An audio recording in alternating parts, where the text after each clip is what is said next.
let's get going. 5, 4, 3, 2, 1. I'm John Miglash for the Wisconsin DMA and the International Society for Strategic Marketing. Tomorrow we're going to revisit why mail. Why mail is the vehicle to take you into machine learning and AI, to understand your customers, and to dramatically increase your bounce. To take you into the rest of 2020 and 2021.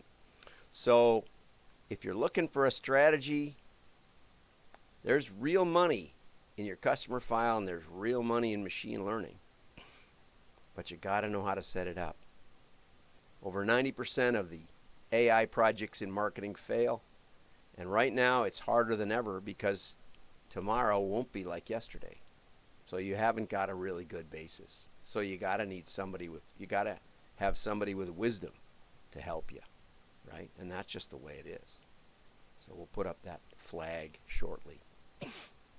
I'm connecting to Periscope and it's still not working, but I will just go on. So let's start with Tom Fishburne, my friend Tom, who let me review his book right off the bat. And he starts with this: strategic options in a recession. Freeze, let's cut expenses and try to ride it out. Let's invest in what's working. Let's change what's not working and freak out. And there's something to all of those, I have to admit. We were doing modeling for one of the divisions of Adobe, and we took them from 50 million to 100 million in 6 months, annualized. How about that? No, we took them from $500,000. What did we do? Let's back up. We better get this right. Yeah, we took them from 50 million annual. No, we took them from 25 million to 100. I'm sounding like one political candidate. We took them from 25 million annualized to 50 million in 6 months. There we go. And it wasn't all with machine learning, although it was partly that, because we could see things that other people hadn't seen. And they were going to give us, Adobe was going to give us all the mail, modeling for all the direct mail products. And we were already making 70, 80 grand a month, something like that. We were billing them, but well worth it. And we were going to increase that by about 3 times. So we were going to go up to about 300,000 a month. And the Asian crisis hit, and Adobe decided to freeze all its ad spending and cut it all in half. And the management of the division we were working with said, but every dollar we put in generates like 10 for you guys. That would be let's invest in what's working.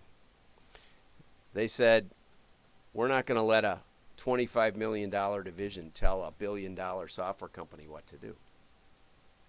Okay. So I got fired. It's happened before. They bought the company out of Adobe. They resold it, made a lot of money, started VC funds. And they rehired me again. A couple of them started a new business about 7, 8 years later because they knew I knew what I was doing. We grew that one dramatically. And guess what? They sold it again.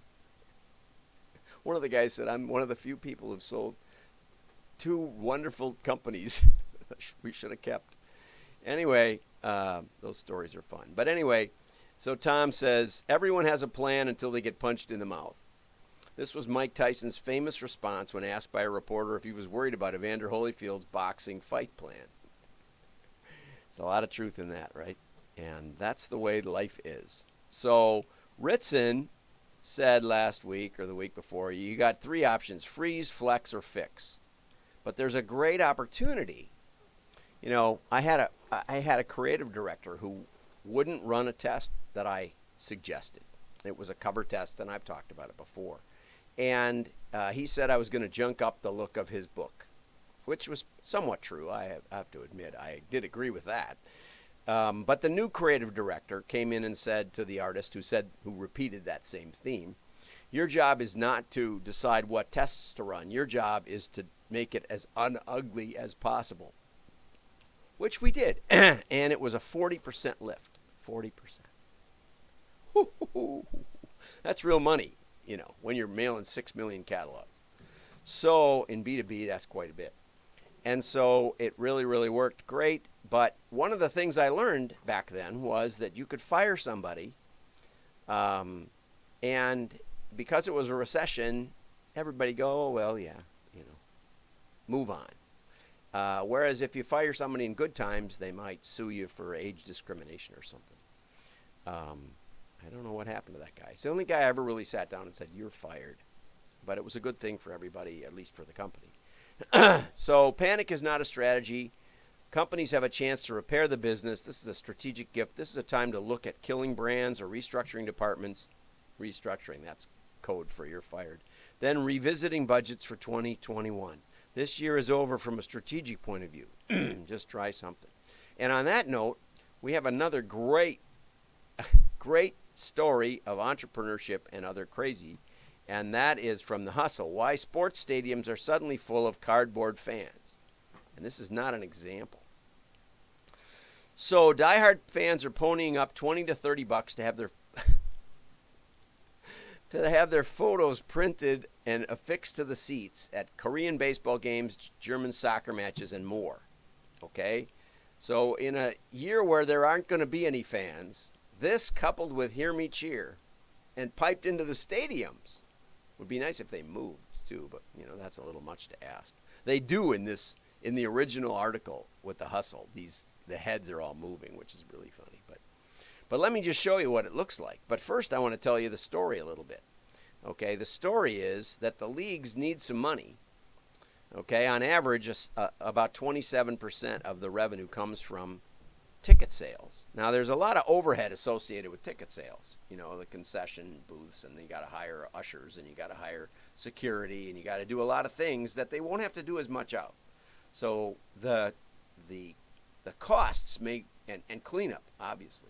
So the costs may more than be offset, or quite a bit offset. This is gross sales, not net profit. Whereas the TV is more profitable, I think. Just money comes over the transom. And the better their TV revenue, like the NBA, the better, the less they depend on their fans. Whereas hockey, there's something really great about being at the stadium. And same thing with soccer. When one goal means so much that it's just a riot when that happens. Okay, so back in March, this is great, a German filmmaker and soccer fan named Ingo Müller was sitting at home complaining to his wife about not being able to attend the matches of his favorite club team. It looks like Borussia Mönchengladbach or something. I don't know. I'm a Spurs fan.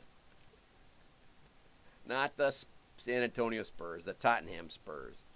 Anyway, so I don't even know the German teams. But she said, and this is really, really great. This is, the wife actually solves the world's problem about fans. She said, if you're really pissed about not going to the stadium, just take a photo and send it there. So that's what he did. He got with a printer, and he said, you send me your picture, I'll put it on a piece of cardboard, and for $20 or so, you can be at the stadium. And originally he thought he'd get 500 to 2,000 fans sending in money. I don't even know how he got in touch with them, but advertising, I hope. So far, 21,000 people have purchased a cutout. And, if they put it together in one section, they're going to have a way to show the crowd, essentially, cut to the crowd every now and then. And so he's heard now from 15 countries around the world that want to... at least 15 countries that want to know how to do this, and most people are just saying, well, there's no patent or copyright on this thing, so let's just go do it. And that's how the world changes rapidly. Okay, and so here's what it looks like. There's a stadium here full of fans. Here's another stadium full of fans. The variety makes it work, And there's a couple of really good ones. There's another full of fans. That's an old picture where there were fans. Look at this is a funny angle. This is the guy retrieving a ball and that went up in the stands, and here's what it looks like from the side view. All these flat people.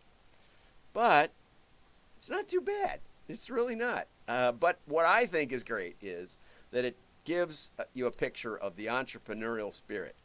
Let's fix it, right? We're sitting around doing nothing, and the wife says, just take your picture of the stadium. They'll let you put it up, and away we go, right? What a great world we live in. What a great world. You got to give it that.